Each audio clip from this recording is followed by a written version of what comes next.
got to right there. You're almost there. But I was in that, and there was just enough of a big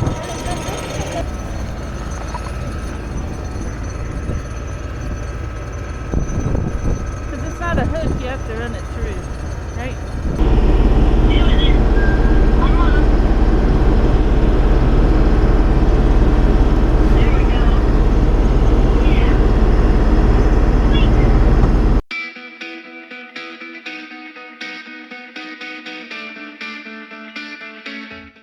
Good morning. This is the second half of a video series where we're putting on Amazon rear and front bumpers. So I've got the rear bumper on. Let's just go take a look at that. This rear bumper was a challenge to put on. That video was a lot of fun. It was exciting cutting the body, but it's on and it's working really well. All right, so as far as this Amazon bumper goes, I just think it needs a little more reinforcement here, and I'll tell you why. So obviously the winch is supposed to mount right here. This is 1/8, okay? This is 1/8 thick. And the only vertical supports here are these vertical supports on the side. There's one right here, and you can see they've tied in a little tip right there. I'm gonna weld those in and burn those in just to make sure they hold a little better. Same thing over here. There's a vertical piece right here, and there's nothing vertical in the middle either holding this. So what I'm gonna do is, instead of deconstructing the whole thing and putting reinforcing beams in the middle, we'll just put this plate here.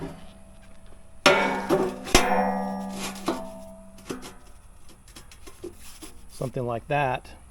And of course I'll have to drill out holes with my mag drill, but I'll be able to weld this all the way around and be able to get a good solid platform here. Now, I wanted to make sure that this was wide enough that it would pass over this vertical piece right here. Okay, so this vertical stand right here, this needs to be over the top of that so that it can't like bend on the inside. I was going to make it shorter because I didn't need to think I need to make it this wide, but then I worried that this might flex and bend this 1/8 right here and bend it down and cause my winch to twitch. My winch to twist. There we go. Okay, I've got those holes marked to match this, and drilling these out with a mag drill might be a little tricky. I think if you just had a regular drill, you could just drill like a hole here and then ream this out with the carbide burr, or maybe a hole there and then fix the edges with the carbide burr. That might work really well. That might be what I do with the mag drill. The other thing I was thinking about doing with the mag drill was just go ahead and drill out a big old circle like this, you know, whatever diameter that is, it's over 1 inch, and then just use these right here to locate the winch side to side. Okay. The holes are a little oblong, but they're a little bit bigger, so hopefully they'll be okay. It looks like there's plenty of space for bolts in all of them. So I originally cut these out with a mag drill using a 5/8 annular cutter, and I cut 2 holes, one here and one here like this, and then I initially used this carbide burr to ream it out, and it worked pretty well. It was pretty fast, but for the second set of holes, I used the jigsaw with a metal cutting blade and just cut as close as I could, and then just used the carbide burr to finish it out. By the time I did all this, I probably could have popped out the plasma cutter and just went ahead and cut the holes by hand. Okay, laid out some hardware here that came in this small box. It looks like the directions as far as what hardware goes where is pretty clear. The rest of the directions aren't great, but they're actually even color coded. But even these little button head bolts that they call them, they're black. There's some bigger ones, that's these that are black. There's some silver ones, that's silver on the sheet, and they're silver also. Then the main bolts that actually hold the bumper on are gold colored, and sure enough, they're gold colored. Okay, light bar, there's a light bar mount. This is a license plate mount here. Of course, the 2 D-rings. Now I got the other hardware laid out here. This is the main part of the bumper here, obviously. These are the 2 ends that'll go on each end of the bumper, one on each side. This will be the light bar rack here, and these are the bumper to frame mounts. And even the part number has an L and an R. Now, as far as I can tell, these aren't marked left and right, these side pieces that hold the side lights on, but you really can't mess up the hardware here. This only goes one way as well. Tighten these down with a 5mm Allen and a 13mm socket.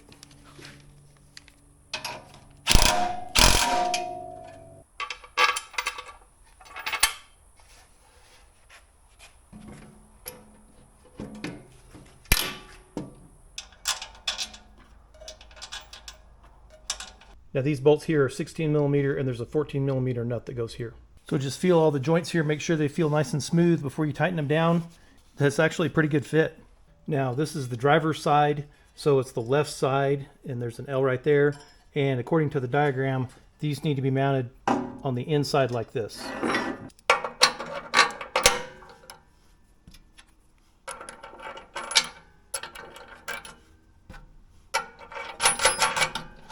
Now these bolts that mount this bracket are 18 millimeters and then the nuts are 19 millimeter. All right, let's just do a walk around and see what it looks like.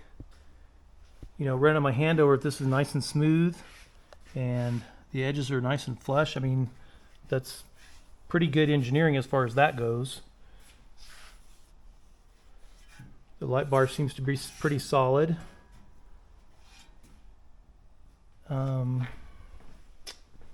Let's look at the inside here.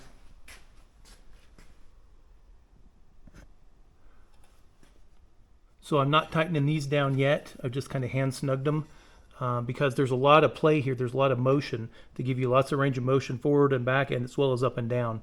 So it looks like we can adjust this, gives us lots of room to play with to get it right where we want it. Okay. And my reinforcing plate didn't come out too bad. It feels pretty solid. It's welded in pretty solid. The grooves line up. So it is going to elevate my winch, you know, about 1/4 of an inch. But I don't think that'll be a problem for the fair lead. If it is, I'll just wallow these out a little bit higher. I'll just cut this out a little bit higher. No big deal. So we're doing the front bumper now. Obviously, we got to get this off.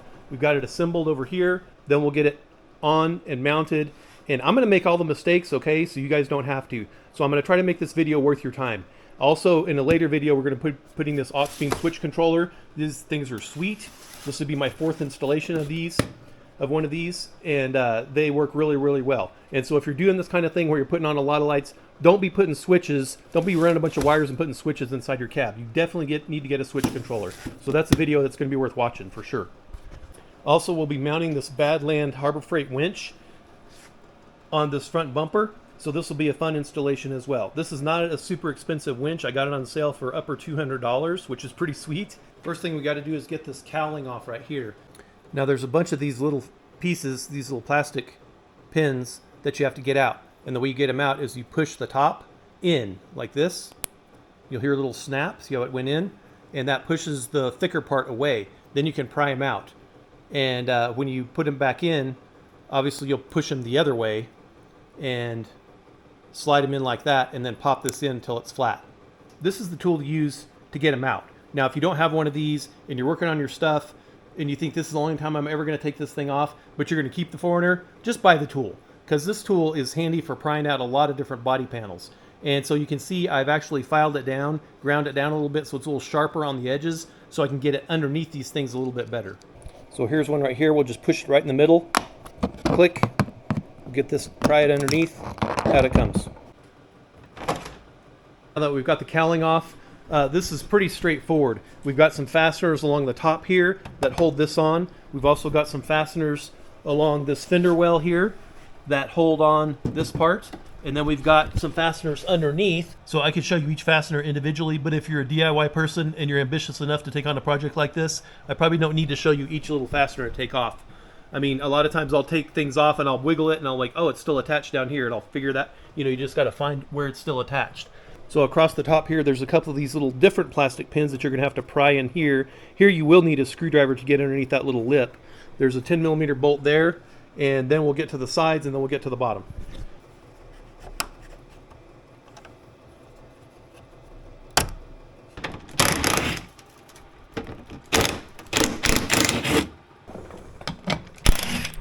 Now I'm also going to take this forward cowling off right here. Now we can see that underneath here there's only a couple 10 millimeters holding this part on. Okay, and it looks like there's 4 more pins here on the front part that hold on the front part of this grill, and they just pop up as well. Now here's the most annoying part of taking this front bumper off is these clips right here. Now this bumper side here actually has little indentations behind this, so you actually have to pry these out. And these pieces of plastic have a little tab that sticks inside this. So you're basically just prying this out and then pushing it inside like that. That'll get that out of the way. Here's the second one. We'll pry it. And I'm not going to push that one very far because this third one right here, this is just a little piece of plastic pin that sort of sticks out, and you have to pry the bumper out around it. So we're going to have to get behind here, and it'll feel like really bad, like you're going to break it, but basically you're just trying to get the edge of the bumper around that. And it could take a couple of pry tools or a couple of screwdrivers. Just be careful you don't scratch your paint. You might or might not be putting this part back on depending on your bumper and where it cuts, but see how that just pops over that pin right there? All right, so now those three are done. We can push that inside, and that part's free. Now, if you watch my video on the rear bumper, you know about these clips that run along here. There's a piece of plastic along here that's mounted to the body, and then this piece just clips into those. It's a little unnerving because you have to kind of pull hard and kind of wiggle, but we're just going to wiggle it and pull it out, and that'll pop those clips loose. Let's see if I can get you in close here. You can see right there that rectangle hole has a little tab on the top. That little tab is what this piece right here that sticks up catches on. So basically you're just popping those out of those, and there's a few of those along here.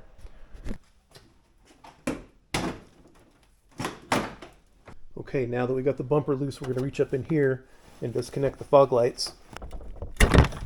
Okay, so basically this is real easy. Just squeeze that part right there with your thumb, push that in, and then pull it. It comes right out.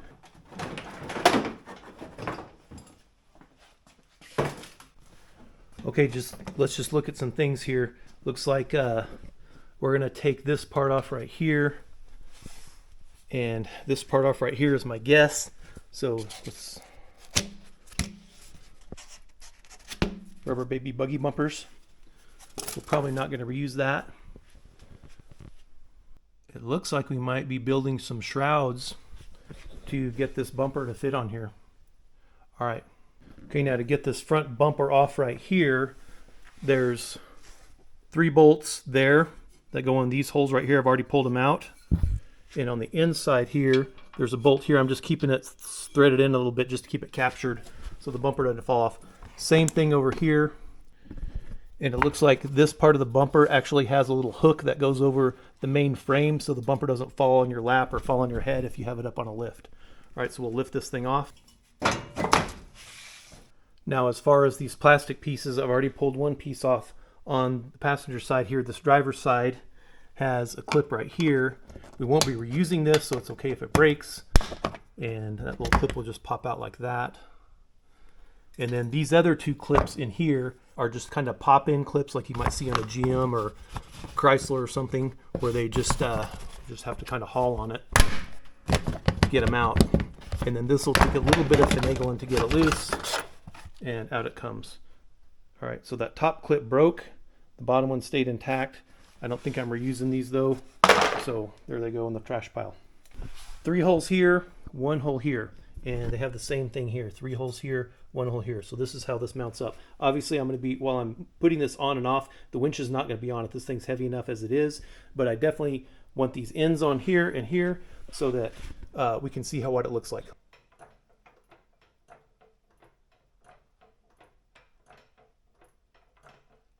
Okay, so it looks like from the contour of this front bumper that it kind of follows this angle of the light where it comes down right here. This top bumper kind of does the same thing. So it looks like this one fits. According to the pictures on Amazon, that's about where this bumper ends up. It's pretty high. So what I'm going to do is get rid of these plastic pieces right here, these plastic pieces that held on the front bumper, the factory front bumper, and then we'll take this piece off right here. A couple 10 millimeters. Oh. Okay, well that is how that comes out. It's just kind of a tight fit. It's just a little square piece. Looks like a 3/8 socket, and it just goes in that square hole right there. Okay, a couple things. This bumper sits much higher than I thought. So now that I have it jacked up high enough to basically fit here under the light, this piece is actually going to go on the outside of the body here. But I don't want to scratch up the body.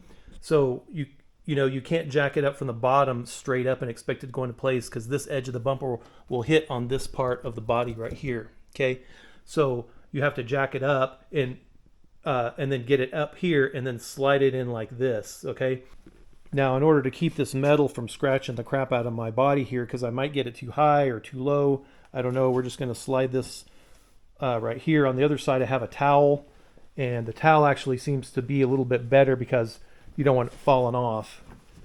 So it does keep some material up here, keep some weight up here, but I'm going to slide that right there. Now, I don't know how tight of a fit this is going to be. That towel may be too thick, but let's just see if we can get this in place now.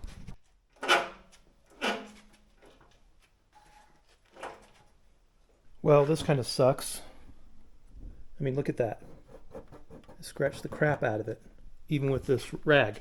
But look, it just cut right through the rag. That was kind of dumb. So I put some edge trim on from the rear bumper kit that I had left over, and I even scratched it down there. And I don't know how high this is going to go. I'm assuming this is going to be covered, but you know, I'm just, that's just irritating. So put some edge trim on, you know, and that'll probably keep this from, you can rub on it, but it's not going to scratch it. Okay, so just like over here, I haven't scratched this side yet, but we're going to put this edge trim on here. Okay, how do we jump from the bumper not on to totally on and assembled? All right, so I'm going to explain why I did that. I was just taking the bumper off and on and off and on and off and on a bunch to make some adjustments. I'm going to share those adjustments with you and what I had to do to make it fit. So, and a couple mistakes I made as well. So, putting it on and taking it off, just using that jack worked okay. I still wish I had my shop crane. That would have made a world of difference in keeping it from getting scratched and keeping control of the bumper, I think, and moving it around. 2 people would be ideal. I do my work solo pretty much, so the biggest problem I ran into was this part of the bumper here hit right here, and I could not get it to fit and come back far enough to even get close to mounting it without cutting off a lot of this metal here. So I ended up cutting off a bunch right here, and as well as this end right here, to get it to fit. Now, the mistake I made doing that was not a mistake. The mistake I made was cutting this part off right here, right inside there, because it looked like this piece of metal here was hitting the bottom of the light right there, and I didn't want it impacting the plastic and breaking my plastic there. Problem is, once I got the bumper up and mounted and got this part solved completely, I'd already cut this off, and then it was too late. I can't put this back on. And then I had a big gap right here. So in order to close the gap, I ended up pushing the bumper further back this way, and that caused some problems. And the problems it caused was, and it's not super noticeable unless I point it out, you might not even notice it, but you might, is this upper grill here overhangs by about 1/2 inch. And so this bumper is actually supposed to be fit a little bit further forward, and then this would line up with this, and the headlights would line up a little bit better. Now this doesn't look bad, but it would look better here, definitely. The other problem it caused was I might not have needed to trim this end off here because it stuck out a little further and was hitting this part right here. So that might have been prevented had I not cut that off. But now I just feel like I need to push it back. Now, a couple ways I fixed that. This edge trim is just super handy. And this edge trim didn't come with this kit. I'll put the link in the description. This edge trim did come with a back bumper, but didn't come with front bumper because it supposedly didn't need any cutting. So, but I ordered some of this on Amazon and just ran it around here. It makes it look nice and clean and sharp, and that's pretty nice. Now, the other thing I did was to cover up this gap under here was I just welded on a piece of metal here, and obviously my paint doesn't match. It's more of a gloss. It's actually a satin, but this is very flat, so I'm going to try to get a flat paint and see if I can paint this and get it to tone down a little bit. I'm not going to be able to match the texture. It is what it is. Maybe some of you guys have an idea out there how to match this kind of texture here. But anyway, I welded it on, flat disced it off, and this is a piece of metal. This isn't really necessary though. What I wish I'd done is just left this, the red piece of metal that's underneath here. That's what I was trying to cover up, and I didn't get a good view of it. But if you take off this lower bumper here, that leaves a piece of metal here with a bolt that you can see, and it's red. It's painted red, and it looks tacky. You can't really see it if you're walking by it because you're above it, but if you're anywhere away from it, you can see it. I should have just painted that black and just left it. Just like I did in here, where because of this gap right here, it's about 3/8 to 1/2 inch. There's red metal in there, but I painted it black, and so it doesn't look like a piece of red metal there anymore. It looks a lot better. So keep that in mind. Areas that have paint, same thing right here. This is painted black inside here. In fact, you really can't even see it because it's painted black in there. It looked bad with just a big piece of red metal sticking up there. It looked tacky. but it looks okay like that. Now, pushing the bumper further back, also caused it, and this wasn't a problem, but the winch a little bit tighter fit. Had I had another half inch or inch, it would fit a little bit better. Now this piece right here, and I don't know what line this is, if this is power steering or this is, I don't think it's transmission cooler. I don't know what this line is right here. But what I did was I just bent the brackets back and bent it back a little bit, and that's not a problem because of the rubber ends it has on both ends, just kind of flexed over a little bit. But that did give my winch a little bit more room to get it installed. Now, as far as mounting the winch goes, welding that extra plate in I feel really good about because it's much more solid. But what I don't like about it is it also raised the winch up. And now my bolts, the factory bolts for the winch, aren't long enough.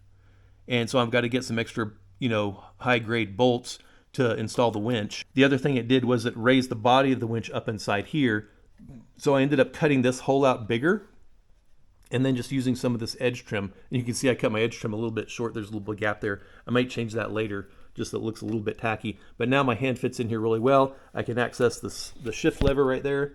I can also access the plug for the winch control cable. And that's just right up here. I can reach right up inside there. There's plenty of room now.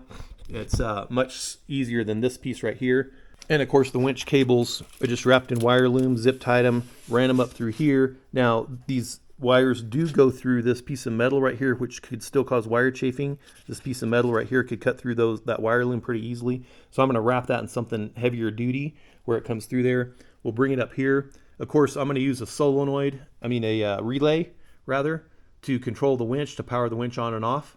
Now, Harbor Freight did send this with their winch, which surprised me. If you buy this is like a $30 switch, and it's the heavy duty switch. It works well, but what I don't want to have to do is open the hood to turn the switch on. I guess I could locate it somewhere else where I could reach underneath or something to turn it on. But you want to keep this as close to the battery as possible, because anything past this switch, if you can turn this off and leave it off and you get some wire chafing somewhere, right, that could cause a serious short, and that's a lot of amperage, which could potentially cause a spark and a fire, and it's definitely going to suck the life out of your battery.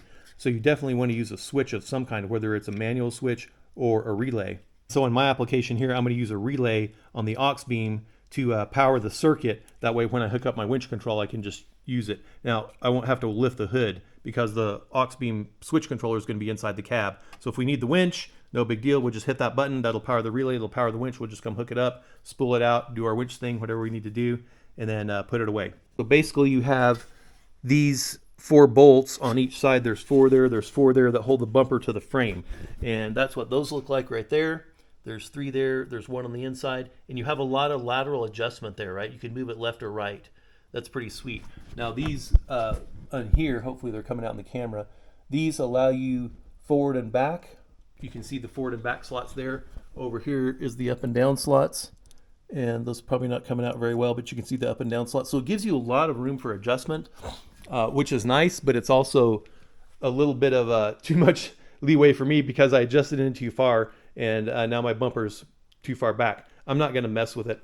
I guess what I could do is pull it back out. I could weld a couple tabs there to close up that gap. Okay, so I'm kind of waiting to put this back on permanently until I'm kind of all done with the winch. But that's a pretty good fit. It looks pretty good.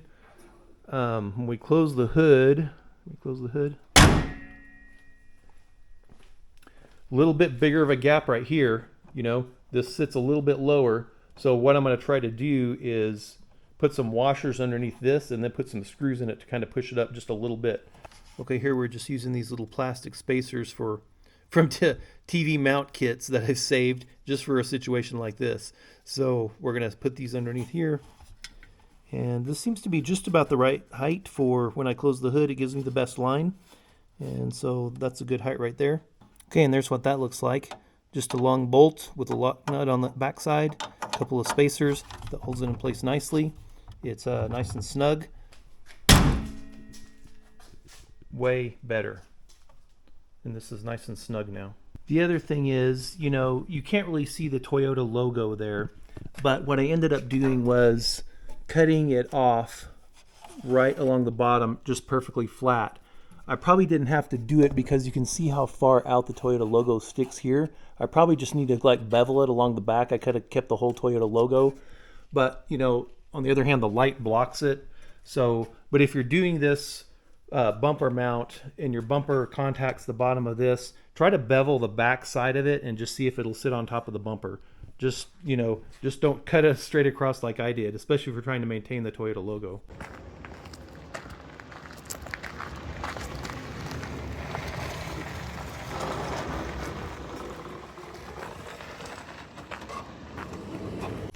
Okay guys, you got your aftermarket bumper on, pretty exciting, got the winch on, got the lights on, and then you realize, what the heck am I gonna do with this giant hole here?